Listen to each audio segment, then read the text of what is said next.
Hello, session 58. Without further deliberations, we go to the topic today, the noun. We started discussing this topic in videos 53, 54 and 55, if you remember. Now, that will provide us with an introduction to what we are going to discuss today. It will be useful if those videos are watched once again before we come to this particular video. Now, noun എന്നുള്ളത് ഏറ്റവും പ്രധാനപ്പെട്ട ഒരു യൂണിറ്റാണ്. രണ്ട് തരത്തിലൊന്ന് ഭാഷയിലെ ഒരു ഏറ്റവും പ്രധാനപ്പെട്ട യൂണിറ്റാണ്, അതുകൊണ്ട് ഗ്രാമറിലെ ഏറ്റവും പ്രധാനപ്പെട്ട യൂണിറ്റാണ്. രണ്ട്, ഭാഷയുമായി ബന്ധപ്പെട്ട ചിന്തയിലെയും ഏറ്റവും പ്രധാനപ്പെട്ട യൂണിറ്റാണ് നൗൺ എന്ന് പറയുന്നത്. If there is no noun, there is no construction that is possible. അപ്പോൾ വാചകത്തിൻ്റെ അടിസ്ഥാനം എന്ന് പറയുന്നത് അതിലെ നൗണാണ്. A sentence is built on a noun.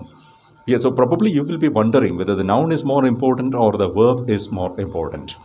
Okay, the noun is actually about what the sentence is about.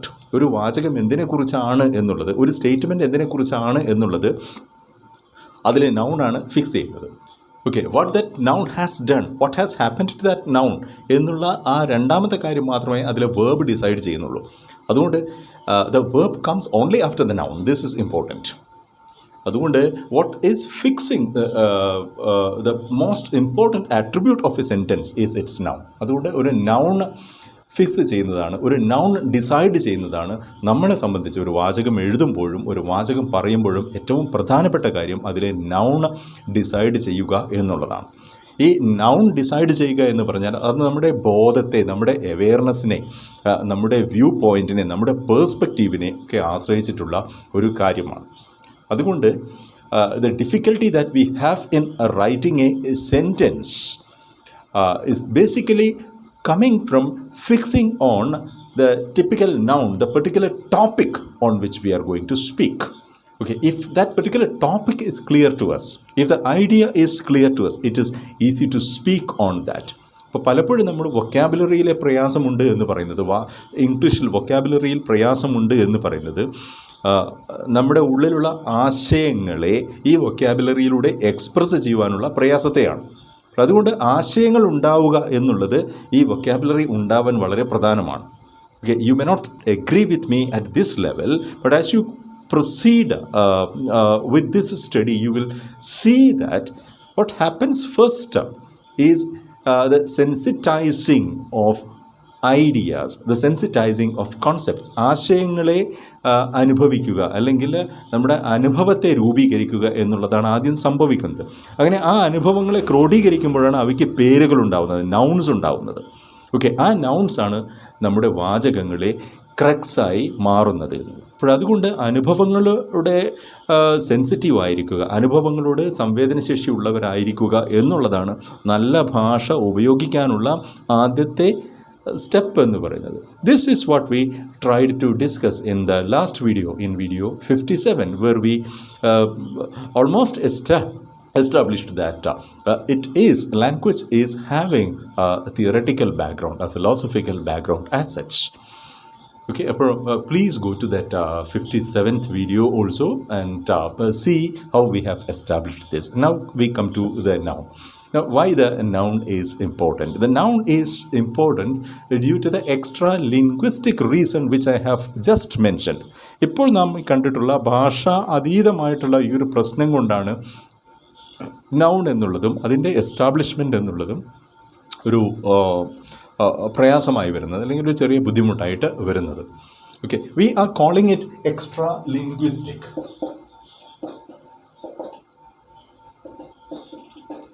എന്നാൽ ഭാഷയ്ക്ക് അതീതമായിട്ടുള്ള ഭാഷ എന്ന് നാം പറയുമ്പോൾ അതിൻ്റെ വ്യാകരണം, അതിലെ വൊക്കാബുലറി, അതിലെ സ്ട്രക്ചർ, ഈ വക കാര്യങ്ങളെയാണ് നമ്മൾ ഭാഷ എന്ന് വിളിക്കുന്നത്. അപ്പോൾ ആ സിസ്റ്റം, ഭാഷ എന്ന സിസ്റ്റത്തിന് പുറത്തുള്ള കാര്യമാണ് നൗണിനെ കുറിച്ചുള്ള അവബോധം എന്നാണ് ആദ്യം നാം പറയുന്നത്. Okay, this is the first step where we are starting our discussion.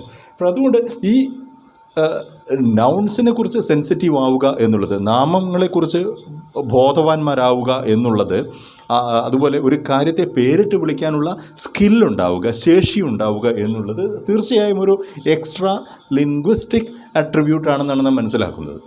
Okay, ഇത് ഉണ്ടാകുന്നത് നമുക്ക് എപ്പോഴും ഒരു സെൻറ്റൻസ് പറയണം എന്നുണ്ടെങ്കിൽ, അല്ലെങ്കിൽ ഒരു സെൻറ്റൻസ് എഴുതണം എന്നുണ്ടെങ്കിൽ നമുക്ക് പറയാനായോ എഴുതാനായോ എന്തെങ്കിലും വേണം, ഒരു വിഷയം വേണം. ആ വിഷയത്തെക്കുറിച്ചുള്ള അവബോധം, ആ വിഷയത്തെക്കുറിച്ചുള്ള അവെയർനെസ്. ഓക്കെ, ആ അവെയർനെസ് ആണ് ആദ്യം ഉണ്ടാകേണ്ടത്. ആ അവെയർനെസ് ഉണ്ടാകുമ്പോൾ ആ അവെയർനെസ് നമുക്ക് കമ്മ്യൂണിക്കേറ്റ് ചെയ്യേണ്ടതുണ്ട് എന്ന് തോന്നുന്നു. So first what happens is an awareness. Okay, and ആ അവെയർനെസ്സിൽ നിന്നും we come to feel the need for communicating it.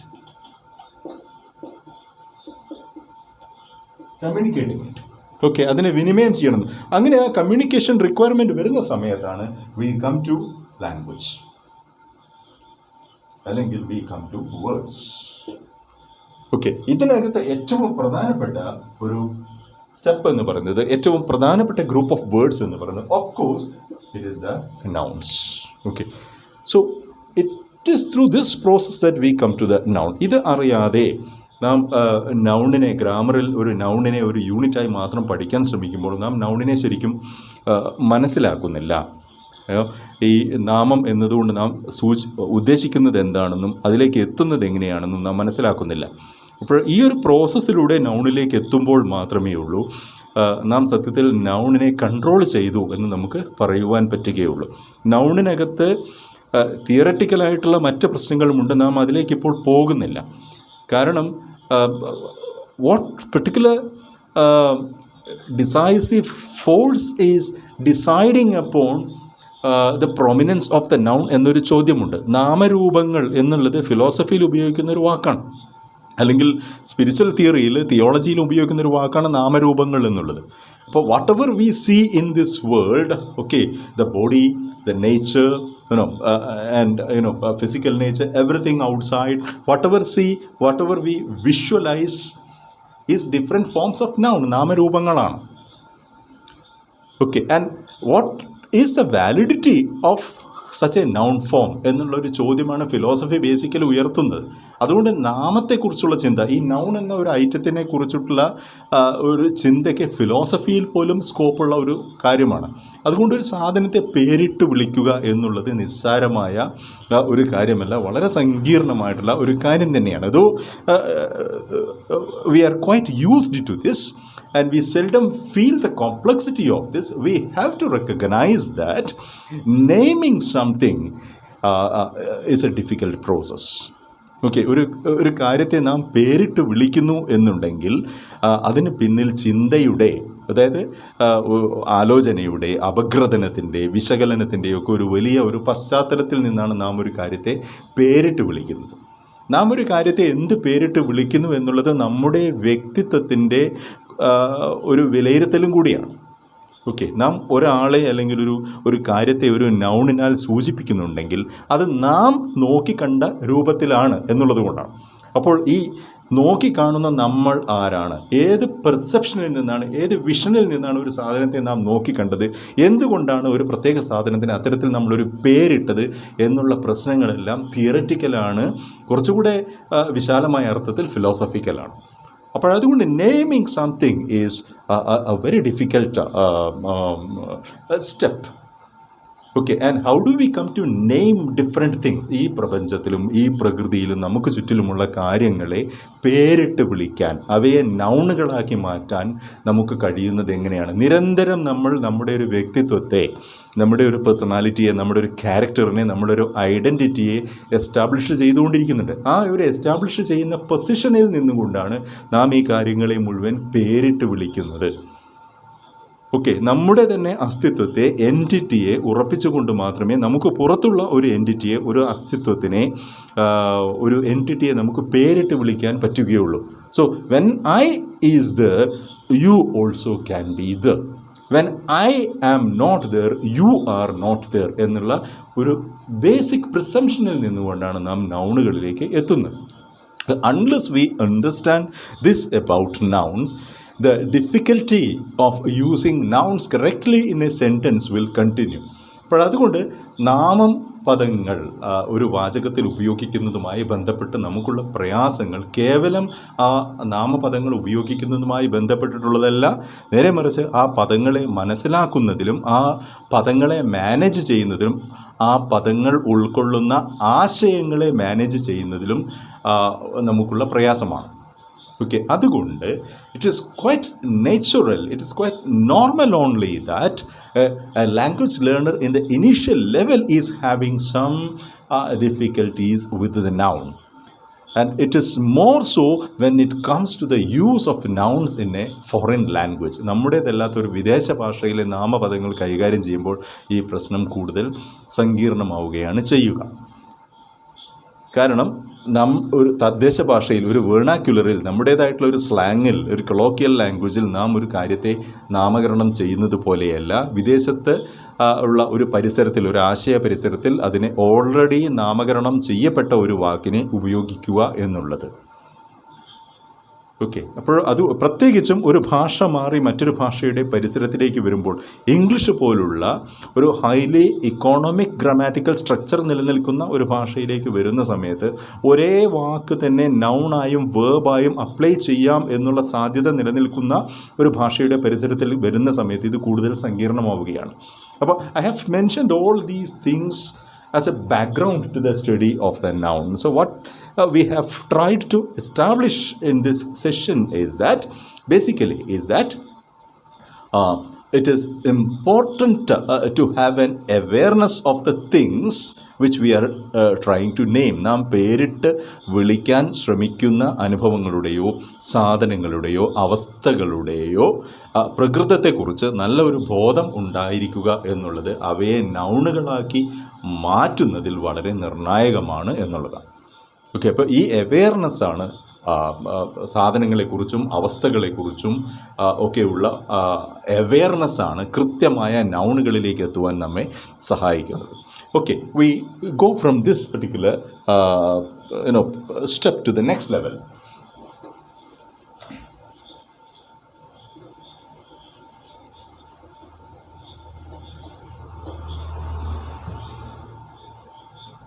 Noun, in typical grammar books, we see the nouns as a single word. Okay, and the definition is to be taken care of. ഇത് ഞാൻ മുമ്പൊരു വീഡിയോയിൽ സൂചിപ്പിച്ചിട്ടുള്ളൊരു കാര്യം കൂടിയാണ്. Conventionally, we define it as a name of a person, place or thing which is incomplete, as we have seen earlier. Okay, if we say it is the name of a person, place or thing, we are completely excluding abstract nouns. This we have said. Okay, say words like say anger or fear or humanity. Okay, all these words actually do not refer to person, place or thing. പക്ഷേ ഇവയൊക്കെ nouns തന്നെയാണ്, നാമപദങ്ങൾ തന്നെയാണ്. അപ്പോൾ അതുകൊണ്ട് a simpler definition, a more comprehensive definition for the noun will be, it's a naming word. And we are going back to what we have discussed earlier. ഒരു noun എന്നുള്ളത് ഒരു naming word ആണെങ്കിൽ, ഒരു പേര് പദമാണെങ്കിൽ ആ പേരിനെ ഫിക്സ് ചെയ്യുക എന്നുള്ളതാണ് ഒരു വാചകത്തിലെ ഏറ്റവും പ്രധാനപ്പെട്ട പ്രക്രിയ എന്നുള്ളതാണ്. Okay, and from there we go to the second thing. Once we decide upon the noun, we still have further deliberations to take care of in linking the noun with the rest of the sentence. ഒരു നാമത്തെ അതിന് പിറകെ വരുന്ന വാക്കുകളുമായി, അതായത് ഒരു സബ്ജക്റ്റിനെ അതിൻ്റെ പ്രെഡിക്കേറ്റുമായി ബന്ധിപ്പിക്കുന്നതുമായി ബന്ധപ്പെട്ട് മറ്റ് കൺഫ്യൂഷൻസ് വരുന്നുണ്ട്. അതിലൊന്ന് അതിൻ്റെ ജെൻഡറുമായി ബന്ധപ്പെട്ടതാണ്. Okay, the gender of the noun. And മറ്റൊന്ന് അതിൻ്റെ നമ്പറുമായി ബന്ധപ്പെട്ടതാണ്. മറ്റൊരെണ്ണം അതിൻ്റെ പൊസിഷനുമായി ബന്ധപ്പെട്ടതാണ്. ഓക്കെ, ഇങ്ങനെയുള്ള ഡെലിബറേഷൻസ് കൂടെ ഈ നൗണിനകത്ത് ഉൾപ്പെട്ടിട്ടുണ്ട്. ഇതിൽ ഓരോ കാര്യങ്ങളും നൗണിനെ കൂടുതൽ സങ്കീർണമാക്കുന്ന കാര്യങ്ങളാണ്. Okay, so for example, when you are speaking of gender, you are making a distinction between what is sex and what is gender. Okay, ഈ ഒരു കാര്യം തിരിച്ചറിയാതെ നമ്മളൊരു കാര്യത്തെ മസ്കുലിൻ എന്നും ഫെമിനൈൻ എന്നും വേർതിരിക്കുമ്പോൾ ഉണ്ടാകുന്നൊരു പ്രശ്നമുണ്ട്. Sex is something related to a biological status. നാം ഏത് കാര്യത്തെയാണോ സൂചിപ്പിക്കുന്നത് അതിൻ്റെ ജീവശാസ്ത്രപരമായ ഒരു സ്റ്റേറ്റസിനെ, സത്തയെ സൂചിപ്പിക്കാനാണ് സെക്സ് എന്ന പദം നമ്മൾ ഉപയോഗിക്കുന്നത്, അല്ലെങ്കിൽ സെക്സ് എന്ന ക്വാളിറ്റി നമ്മൾ ഉപയോഗിക്കുന്നത്. വെറാസ് gender is A sociological reference. It has societal connotations. അത് സാമൂഹികമായിട്ടുള്ള ഒരു കൊണോട്ടേഷൻസ് ഉൾക്കൊള്ളുന്ന ഒരു കാര്യമാണ് ജെൻഡർ എന്നുള്ളത്. ജെൻഡർ അതിൻ്റെ ലിംഗപദവിയാണ്. ഓക്കെ, അപ്പോൾ ഇത് ജീവശാസ്ത്രപരമായ ലിംഗപദവിയാവുമ്പോൾ ഇത് സാമൂഹ്യശാസ്ത്രപരമായിട്ടുള്ള ലിംഗപദവിയാണ്. ഇത് രണ്ടും രണ്ട് കാര്യങ്ങൾ തന്നെയാണ്. We will go to this in detail as we proceed. And the second thing is about the number. Whether a noun is referring to something single or something more than one, whether this is something singular or whether something is plural എന്നുള്ളൊരു പ്രശ്നം വരുന്നുണ്ട്. അപ്പോഴെങ്ങനെയാണ് ഒരു കാര്യത്തിൻ്റെ സിംഗുലാരിറ്റിയും പ്ലൂരാലിറ്റിയും തീരുമാനിക്കുക എന്നുള്ളതാണ്. ഇനി സിംഗുലറോ പ്ലൂരലോ അല്ലാത്ത ഒരവസ്ഥ, ഈസ് ദറ്റ് പോസിബിൾ? അങ്ങനെയാണെങ്കിൽ ഈ could something B of universal connotations? Could something be of connotations that are infinite, അനന്തമായ പദവിയുള്ള, അതായത് സിംഗുലറോ പ്ലൂറലോ അല്ലാത്ത ഒരു അവസ്ഥയിൽ ഒരു കാര്യമുണ്ടെങ്കിൽ അതിനെ നമ്മൾ ഏത് നമ്പർ കൊണ്ട് സൂചിപ്പിക്കും എന്നുള്ള ഒരു പ്രശ്നം. അതുകൊണ്ട് നമ്പർ എന്നുള്ളതും ഒരു പ്രശ്നമാണ്. നൗണിനെ അതിൻ്റെ ബാക്കിയുള്ള ഭാഗങ്ങളുമായി ബന്ധിപ്പിക്കുന്ന മറ്റൊരു പ്രശ്നമാണ് അതിൻ്റെ നമ്പർ എന്നുള്ളത്. മൂന്നാമത് വരുന്നത് അതിൻ്റെ പൊസിഷനാണ്. Where is the noun coming? Whether the noun is coming in the beginning of the sentence or whether it is coming in the end of the sentence. അങ്ങനെ ഈ പൊസിഷനുകൾ മാറുന്ന സമയത്ത് ഈ നൗണിൻ്റെ സ്റ്റേറ്റസിൽ, അതിൻ്റെ ഒരു ഗ്രാമാറ്റിക്കൽ സ്റ്റേറ്റസിൽ മാറ്റം വരുന്നുണ്ടോ?